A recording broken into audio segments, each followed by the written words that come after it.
Welcome to episode 90. Yes, folks, we're 10 away from the century mark. I'm so excited.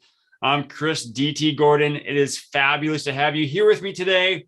And thank you, as always, to Nate and Britton Barron for their technological help. If you want their assistance on your projects, reach out to them at Nate Barron. It is 2022. You've heard me say this before. We've left 2021 behind, but that doesn't mean the problems are back there. They're still with us. And so if you feel that your school, group, or maybe you need some added gratitude, positivity, and resilience to make it through this new year, please reach out to me at chrisdtgordon.com. You can download a free tag one sheet. You can see what I have to offer as a speaker. And I'm so excited. Where's it at? Yes, I have new shirts at the merch store. What is your favorite dinosaur? Shirts are in. I'm so excited about these. 5-year-old me is going crazy right now. It's almost a dream. I have this shirt. I love this shirt. And you can get yours at chrisdtgordon.com. So please go check it out. See how my message of tag the attitude of gratitude can help you. Well, speaking of my message, I am joined by my new friend and fellow youth speaker, Stephanie Sim. Steph, how are you today? I'm doing wonderful, Chris. How are you? Fantastic. Thank you for being here. It is fun to see you in person per se, because we are in a mastermind that meets early Monday mornings. For me, it's 6 a.m. What time is it for you when you jump on? It is 7 a.m. I was lucky that when the time was set, it was Eastern Standard. Yeah. So I don't have the struggle, but I know that Anthony, who runs it, he said it's actually 5 a.m. for him.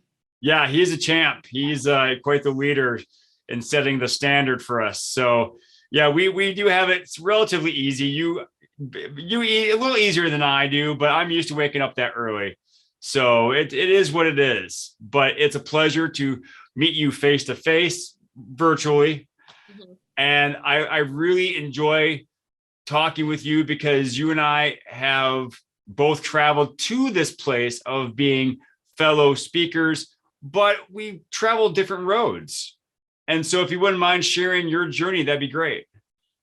Okay, well, this question is funny because in the most recent times, I've been taking on a lot more and putting myself out there so much more in speaking and also soon to be podcasting.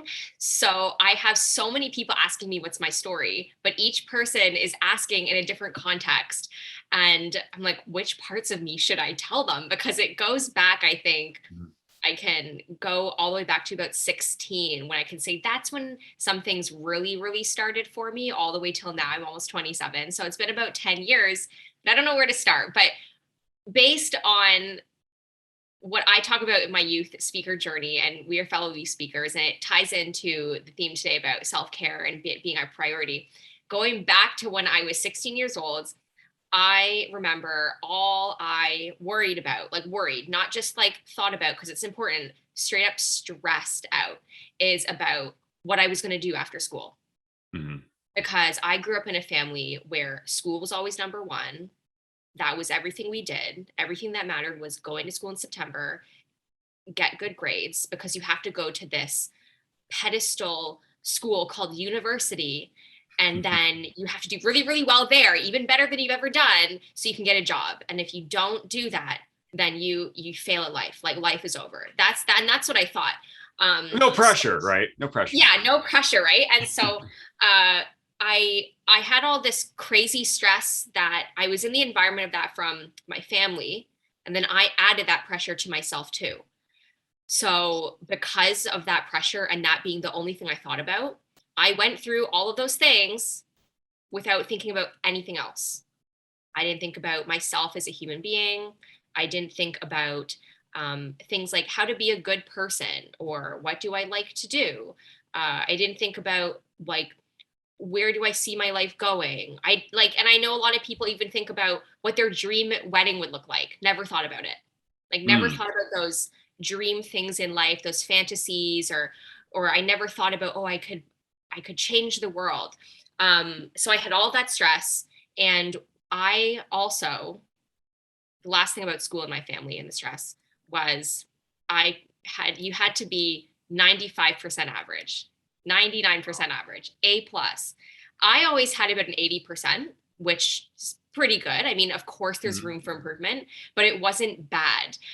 In my family, that was bad. So I was always being bombarded with this messaging that it's not good enough. It's not good enough. It's not good enough.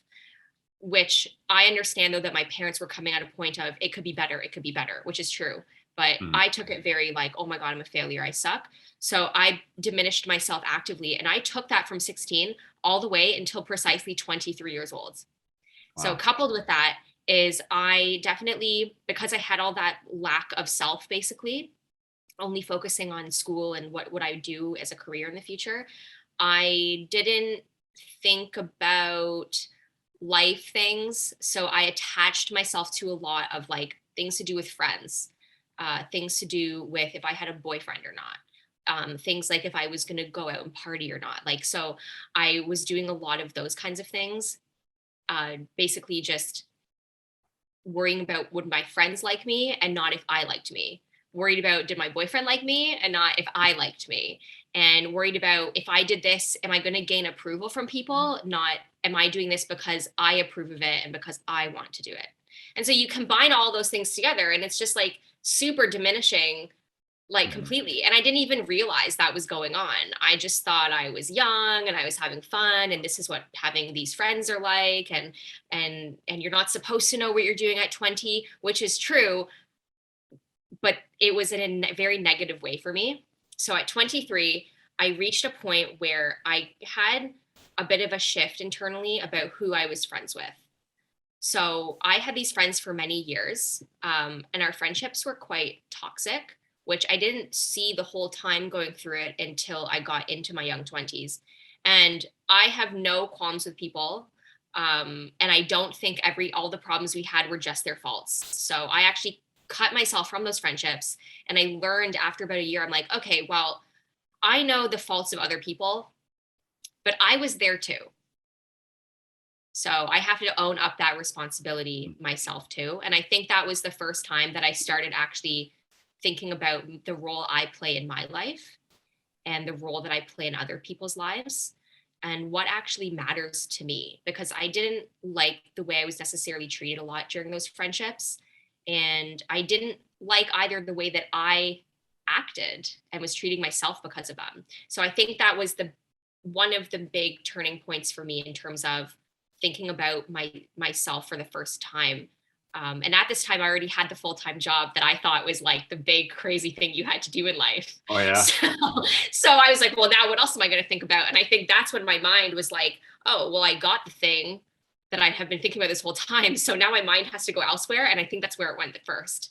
Okay. So yeah. So then, but all through that time, I didn't realize that I had become, I guess, kind of like depressed. I never got a formal diagnosis of depression. So I don't like to say that I had depression because I think that's unfair to those who actually know that they are formally diagnosed with depression. So I Mhm. was definitely in a state of being depressed. Uh, and the when you are like that, you don't necessarily hold value for yourself. And it it became apparent through those friendships that I wasn't valued, uh, and that I didn't value myself. And that's why I was sticking around in these friendships that were not uh, were not healthy for any of us involved, Yeah. not just them against me. But I think there was a group of a few girls. I was close with one more than any of the other girls, but we all hung out and we were all kind of having an issue with each other all the time. So I didn't value myself, and that's why that happened. And that's what happens when you don't place value on yourself and you're not taking care of yourself. You end up in these situations without realizing that are even more detrimental to what the negativity you've already put into your own head. Mhm. So after I cut off those friendships, I did not have a good time because I, again, was valuing myself according a lot of the times to who I was friends with. And I thought these were like cool girls that I was friends with. So when I wasn't friends with them, I'm like, oh my God, I'm not cool anymore. I'm now a loser because I don't have the association with what I think is cool and awesome. So it took me a while to move on from that. But because I had to redirect myself in another way, at 23, that's why I say cut up right at 23, that's when I really like went up. Actually, for those listening, you can't see that I just did a little hand movement going up with that noise. So just imagine it if you're seeing this. Yeah, just imagine everyone listening a sharp upward trajectory. Yeah. So that's when I had to do something else. And I finally started thinking, okay, what am I going to do with my life? Who am I? What's going on? I can't go on for the rest of my life just sitting here with just absolutely literally nothing to do besides my job. And it's actually funny that I was sitting in my office job and all of a sudden a light bulb went off. I was like, this can't be it. This literally can't be it. Like life can't be me with no friends and a full-time job. That wasn't the dream that I had bought into 10 years before at 16. So I actually started this Instagram channel and it was called Perfectly Unsure. And I actually recently abandoned it. So this has been about 3.5 years later. I recently abandoned it. And because I'm not perfectly unsure anymore. But the whole point was me going, okay, I'm going to focus on myself. And I'm totally unsure about everything in life. I feel like a brand new baby that has no idea what's going on. But that's perfectly fine and it's normal. And it should be celebrated as an opportunity for me to do something for myself for the first time. And I chose to put it on an Instagram channel because I wanted a way to express it. So I had no intention of like, being a content creator or becoming viral or anything like that. Literally was just an outlet. So I had like a vlog on YouTube. I even ran a few small businesses out of the account, which if we were talking about entrepreneurship, I talk about how I'm a serial failed entrepreneur, but I'm still trying. So I'm a true entrepreneur. Yeah. That is what happened. And then that fast forwards all through the pandemic into earlier this year, or last year rather, in 2021. Wow, I could totally forgot that it was already 2022. I keep hitting my head in 2021. So it was all the way back to 2021. And then I left a relationship that I was in through the whole pandemic and like a year before that. So it had been a few years.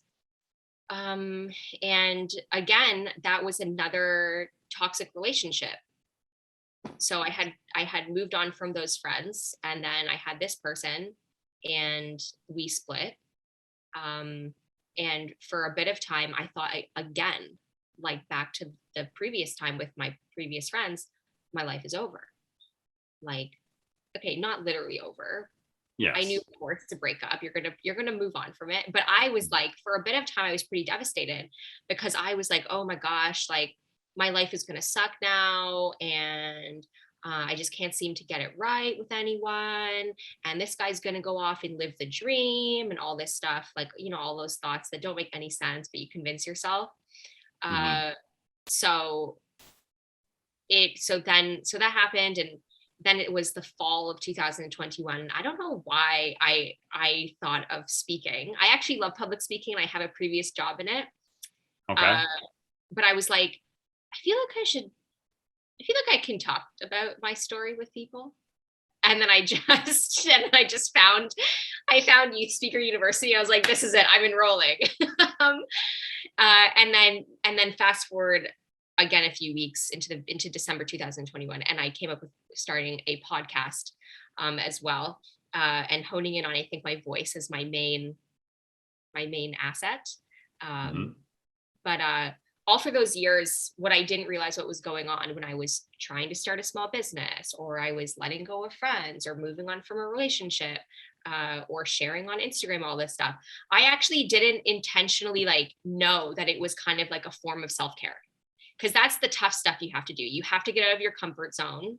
You have to overcome some fears. You have to let go of some things that are holding you back. And that's like the dirty aspect of self-care, that it's not like nice and smells good and it's not cute like a bath It's bomb. not like going to a spa, putting Yeah. cucumber slices on your eyes and letting someone massage your feet.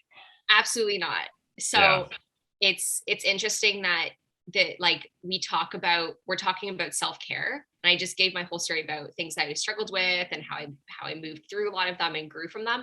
But I had no intention of being like, I'm gonna like get rid of toxic relationships to improve my life. Like I just did it because it felt like it needed to be done.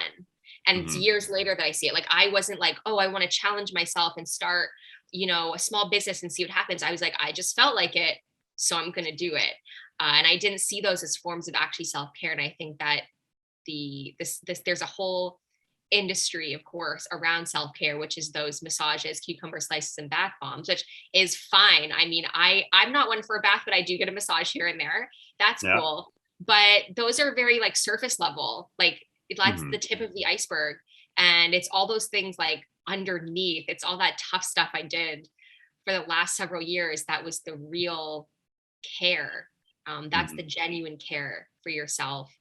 And frankly, I wouldn't actually be on this podcast with you right now. Like I would not, like, not just I need a story to tell you on the podcast. I literally would not be in this chair doing any of the things I'm doing right now if I didn't go through all of those tough challenges, because I wouldn't be me who I am right now with the ability to cross paths with you. And it all came out of doing all of that tough stuff that started with me starting to care about myself. Yeah, it is amazing how many people think that self-care is a luxury when actually it is a necessity. You think about the analogy of when you're in an airplane and there's an emergency and those masks come down, you put yours on first, not because you're selfish, but if you don't put yours on first, you're no good to anyone else. Right. And so you have to put that mask on so you can help others while you're helping yourself. I do want to take it back a bit, Steph. When you first made that realization that you had to cut ties with those toxic friends, what was, I know, I'm not talking like literal eyesight, but what was your vision like when you were able to see, wow, that was horrible? What were you able to notice that you didn't notice before? Okay, well, something that I didn't notice before was that I didn't notice the negative behaviors we were all doing, because I don't think I ever had an example of like a good example, or one that I can maybe remember very well of anything but that. So all of this happened when we were mainly like in university and like 1 to 2 years out. So the only friends you had before that were in high school, which was like you sat together in class, so they're your friends. But I really started to see it when there were like life challenges. Like we were really adults now. And this is more so when we were like 22, 21, like coming out of university into like the adulthood world. And there were like some life things that some of us had going on. And we were not necessarily very accepting of each other. We were not understanding. We were very like, well, I don't like this, so you need to accommodate. And I was like, well, I don't want to accommodate, you need to accommodate. And it was just going back and forth. And there was a fundamental difference in some of our maybe values and morals and stuff. But that's not a reason for people to like attack each other. So what I didn't see was actually that a lot of the negative things we were doing were not okay, just like fundamentally. It wasn't because one girl was extra bad and then I was like the nicest one there and I didn't deserve it. It was just like we were all taking part in what are fundamentally negative behaviors. So we all got to like cut it out, or we have to cut each other out. And I didn't feel like I was going to see us cutting it out. And that was me included. Like, I want to be very clear that like, I take a lot of responsibility for a lot of things I did. Cause I think a lot of times people are like, well, they did that to me and that's that. And I'm a very big person on like, you don't have to take 100% responsibility for the whole problem, but you have to take 100% of your contribution. So Yes. yeah, I know the other thing I noticed that I didn't notice before, and this is after I had kind of moved on further, was I was part of it. I was actually part of it. So I had no right to be talking, smack about other people, uh, who did what to who, which they did, but I was part of it. And I had to grow up in that sense too, because I was like, maybe I shouldn't have said that kind of gossipy comment about that friend, and I shouldn't have said that thing about that girl's boyfriend. Like, it's all very like catty stuff. It's like this very Mean Girls. so and so that's what I noticed, is those two things were, what we were doing to each other was not fundamentally okay, and I was 100% a part of it, and I didn't like that. So I was like, everyone can do what they want, but I don't want to do that anymore, so I have to go. Okay. No, and that was, very brave of you to do that, because it is really hard to move away from, the devil, is better than the devil you don't, Mhm. and so you were in these relationships for a while, but you never knew what was it going to be like without them. Yeah. And so Well, I applaud you for taking that step.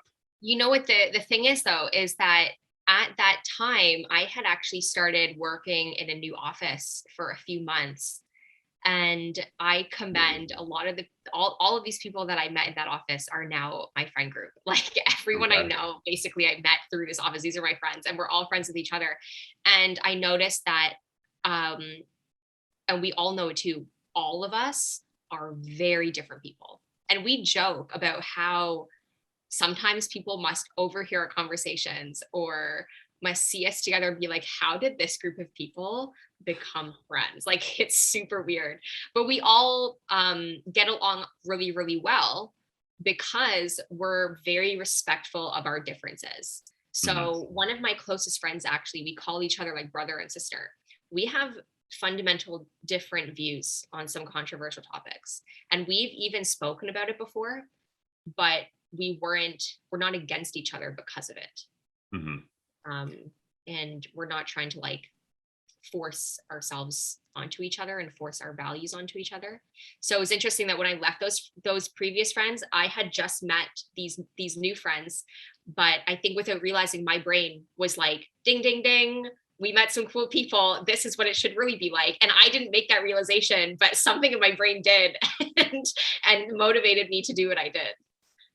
Well, your brain is very smart, because it sounds like you have a fantastic set of new friends that not only allow you to be yourself, but allow you to grow and become more of yourself.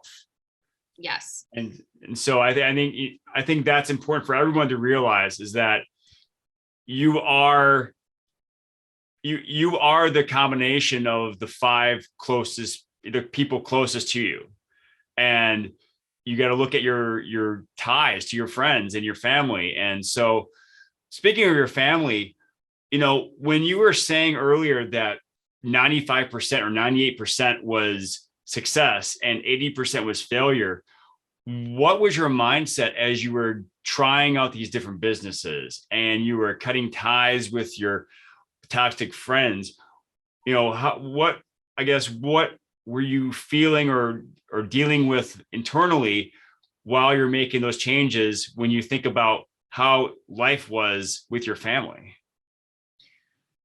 um when I started doing those changes, so the one with the friends was more of a escape feeling. I need to get out of this. Hmm. When I started exploring different options of small business and Instagram and new hobbies, that was a there has to be more kind of thing. And when I was doing that, I also had a figure it out kind of attitude. So I had to remove myself from that thought or those feelings you have when you're in school and in a bit of a high pressure environment of expected to have high marks that you never actually achieve, Hmm. of being like, I don't have to get it right the first time like you do on a test. Hmm. And if I fail, if I make a mistake, it's okay. not like in school when you have one chance to get that test good. And I think that's something I have seen in so many different ways. And I had to learn the hard way. Like, oh, you mean like the adult world that it's okay to make mistakes? Like people don't care as long as you own up to them. Like it's a bigger deal if you don't own up to them than if you make a mistake. People are like, don't care. So I had this whole idea that it had to be perfect, it had to be perfect the first time. And if it wasn't, well, you're done for. So when I started those businesses, I remember having these thought, sorry, I don't know if you guys can hear, but it's all right. It's ambient noise. Yeah, there's literally someone drilling something, I think, above me. Sorry, I live in an apartment, so. If I see sawdust coming down on your head, I know that someone's doing some major reconstruction up there. Yeah, well, it's either that or my dog's going to bark. So I would take the construction in the background and my dog barking next to the mic. But yeah, so I had to take on a learning curve of not just like, let me learn how to like build a small business, but actually change that thought in my head of like, you know, my first version of my product is an absolute failure. That's okay because I can try it again. Mm-hmm. And, you know, that my marketing on Instagram sucks, but that's okay because I can always post again another time and it'll build up. And they're like, I remember when one of the small businesses was a small candle business. And it was the first time I've ever done like product photography. So I get like little supplies from the dollar store and I got myself a light box and I was like, wow, these photos look so good. And they did, I think, for the first time. So then I showed one of my friends, I'm like, this is what my website looks like. These are my photos. He's like, those are your photos? I was like, yeah. And he's like, they're good. And in my head, I was like, oh, they're so bad. And he knows it. So I was like, but that's okay because I can go to my photos and I can figure out what happened. And then my photos after that were like beautiful for being taken on an iPhone next to a window with like two pieces of like cardboard, or not cardboard, Bristol board from the dollar store as the backdrop. And I had a professional photographer, like through a mutual connection, actually comment on how wonderful they look. So oh, wow, nice. that was an example of just like how when you take that, I had to take that mind shift of like, you have to get it right the first time or you suck, to like, no, in fact, don't expect to get it right the first time and you don't suck. You're a beginner of yes. What you're doing. Yeah. I think that really makes you a great candidate for a youth speaker because, you know, being a teacher, I know this, that the growth construct is totally backwards. It's like you said before, in school, you study, and take the test. Mm-hmm. In life, you take the test and then you learn the lesson. And so, no, I think that experience that you're describing is what young people need to hear because they see through different lenses, be it Instagram or TV or movies, that, oh, everything's perfect. You know, you have your friends in your big apartment and everything's perfect. You got your perfect job and everything works out the first time. Mm-hmm. Well, that's nice if it's scripted like that. Yeah. And to be honest, a lot of times when you feel like things are working out, they're not perfect. Mm-hmm. They still have a little hiccup here and there. But I think when it feels like it's in the things that you wanted it, you're like, that's okay. Like, that's okay.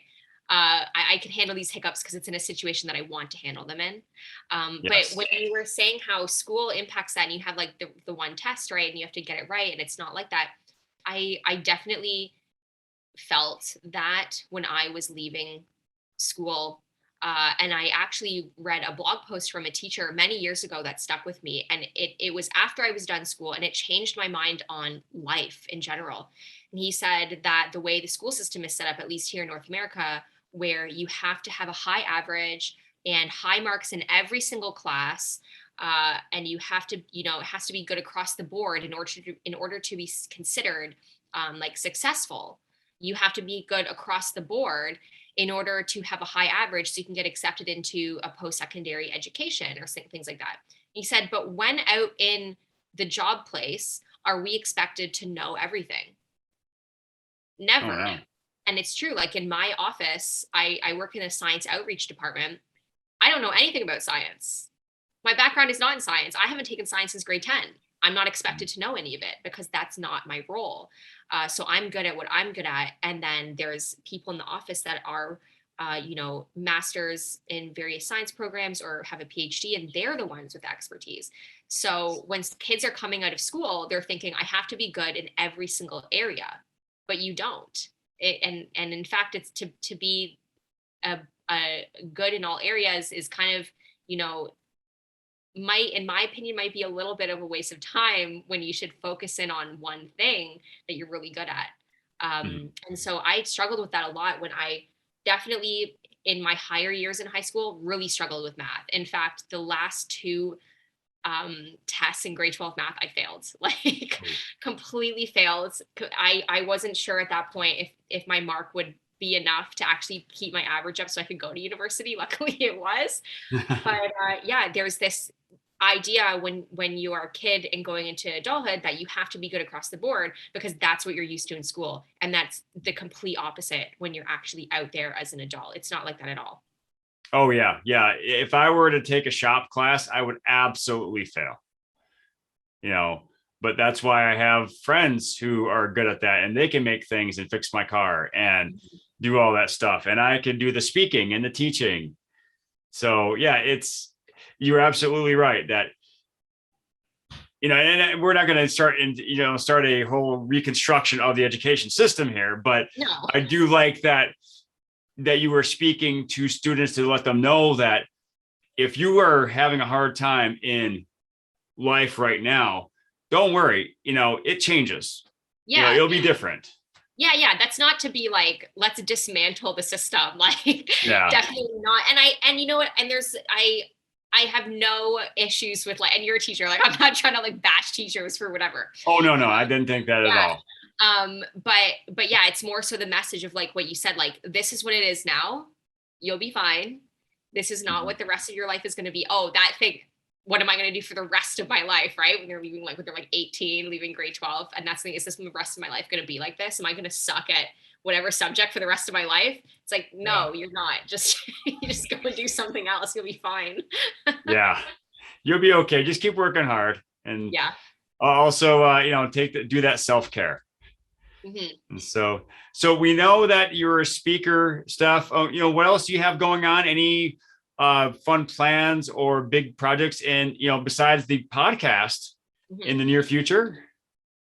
The podcast is the one. So okay. I have speaking and my podcast is the big project. I decided it in the last 2 weeks of November and now I'm doing it. So I'm going full throttle all the way in to launch in January. So that's my thing. The reason why I chose podcasting is if you asked every teacher growing up, they would say, Stephanie's great, but she talks a lot in class. So, which is true. I'm like, I like to share. I don't know. And so, but what I realized is I have a skill in showing up both on camera and behind the mic. So, but I do have to practice on honing it in as a valuable skill and not just talking all the time. So I am working on it. You'll get there. You definitely get your reps when you are a podcast host and a guest.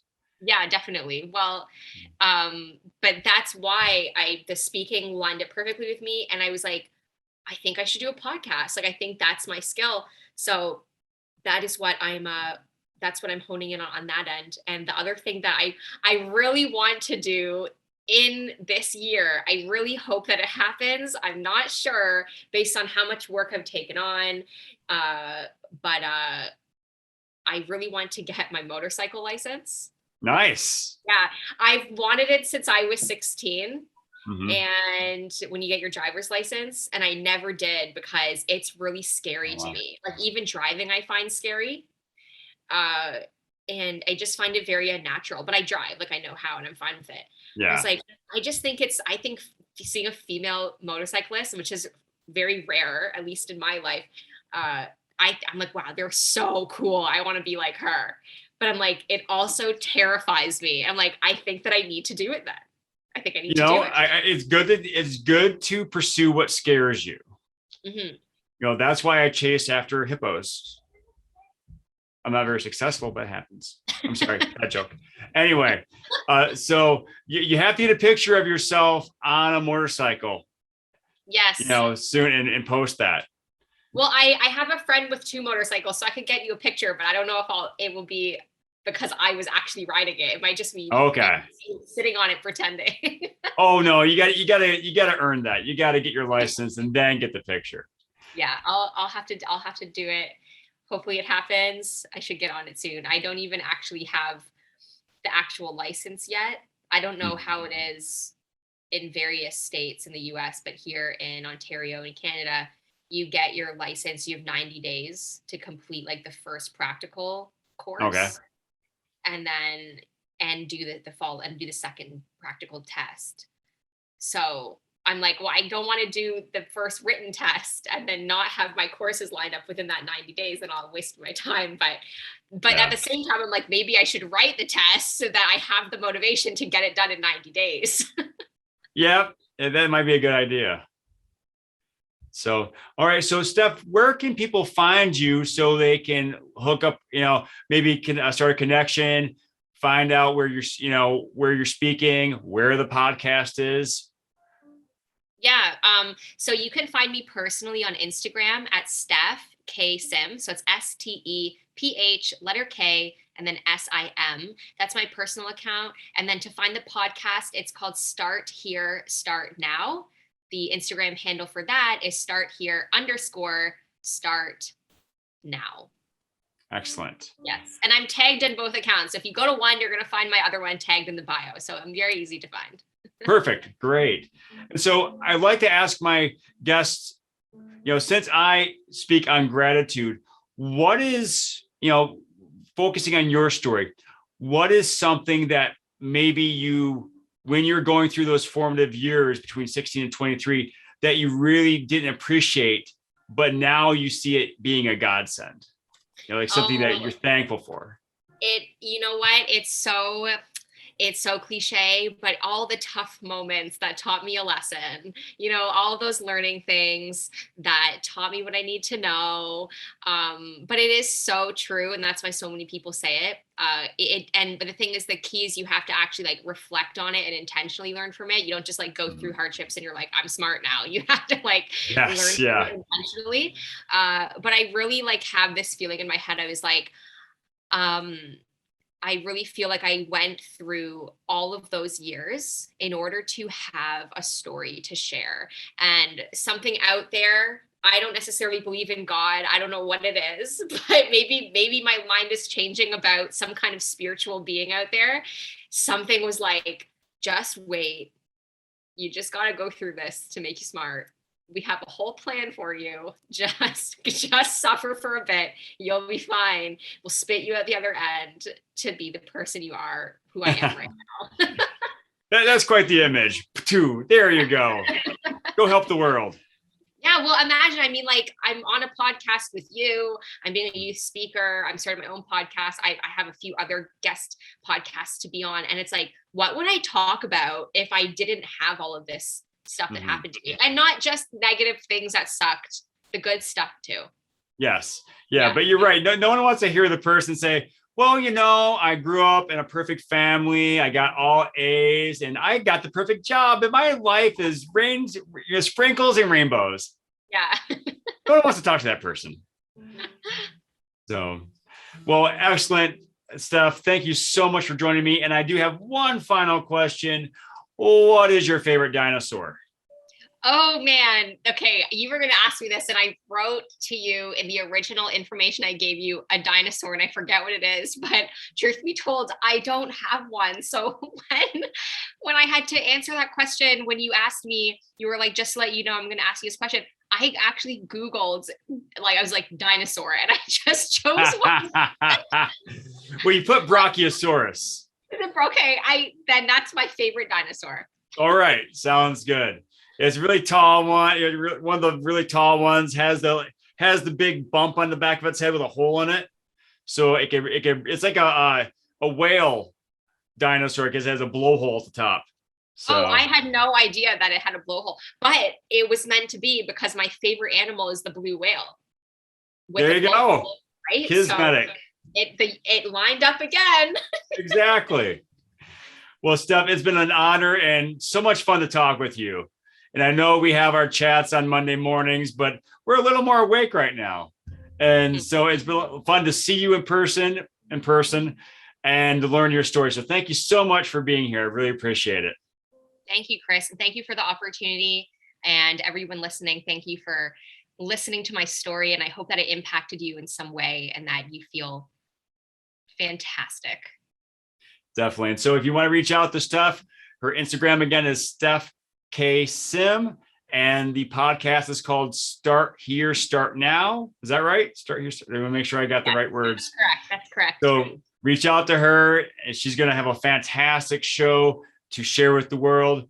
And also remember to check out my podcast, Scar Bears, which are on now. So welcome. And check out chrisdtgordons.com to find out more about my message, The Attitude of Gratitude. Well, folks, as always, thank you so much for being here today. Please have a great day. And remember to pass on perfection and go for greatness.